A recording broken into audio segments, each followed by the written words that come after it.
It's side by side, who gets it? Leading them home just now. Down to the wire. Side by side. In sports, margins may often be really slim.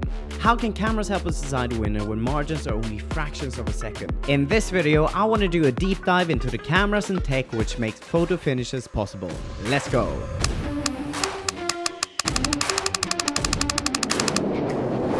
As long as we've been doing sports, we've had corruption and been cheating. What a great part of human nature. Back in the day, as horse racing and subsequently horse betting became increasingly popular, it would have been to your advantage to stick the race officials a little something before the race to make sure that he would announce your horse as the winner in case of a close call. So, during the early parts of the 1900s, as sporting officials had grown increasingly corrupt, counter efforts, probably led by the losers, to regulate the industry and reduce cheating began being heard.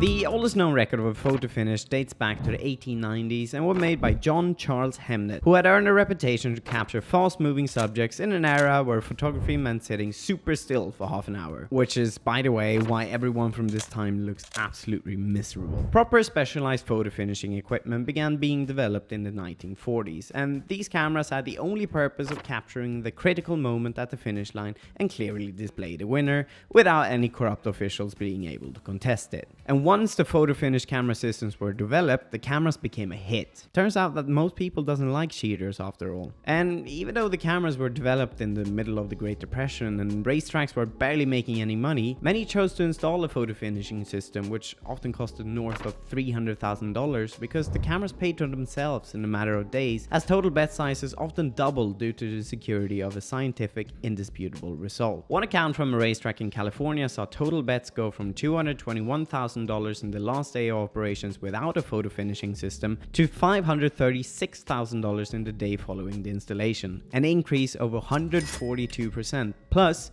these photographs made great souvenirs.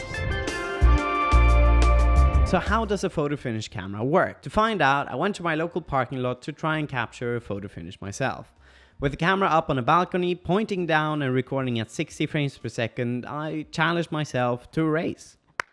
So I'm quite aware that the race distance is quite pathetic, but for this, it doesn't really matter. What matters here is the finish line. So let's have a race and try and cross it.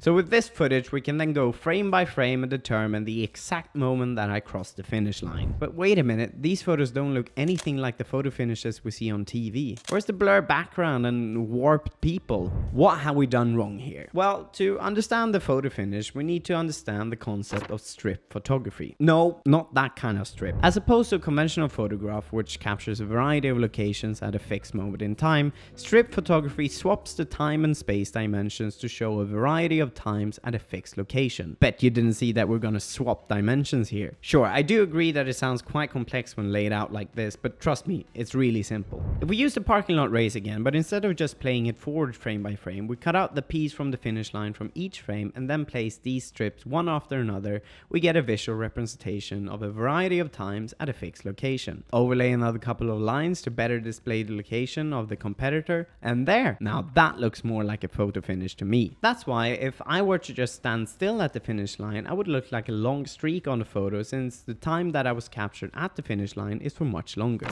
That's why sometimes competitors shows up as slightly warped and the ground has its characteristic blur and color, because the ground of the photo is the finish line itself. Now I do agree that this photo looks a bit janky when compared to the professional photos used at the Olympics and other race venues today. Those cameras have been specially developed for just this purpose and use a one-dimensional array sensor to take a 1 pixel wide sequential image of the finish line. And thanks to the sensor only having to read out a 1 pixel wide array, the frame rates can be as high as over 20,000 frames a second, a little bit more than my pesky 60.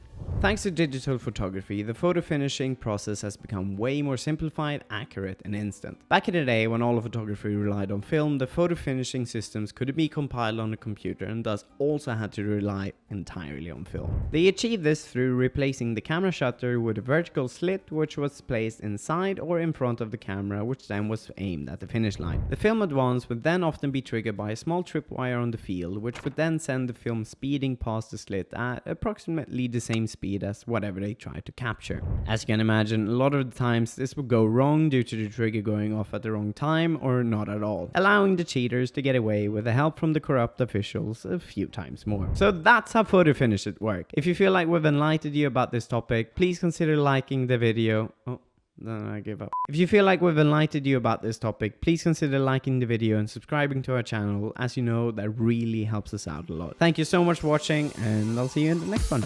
Bye.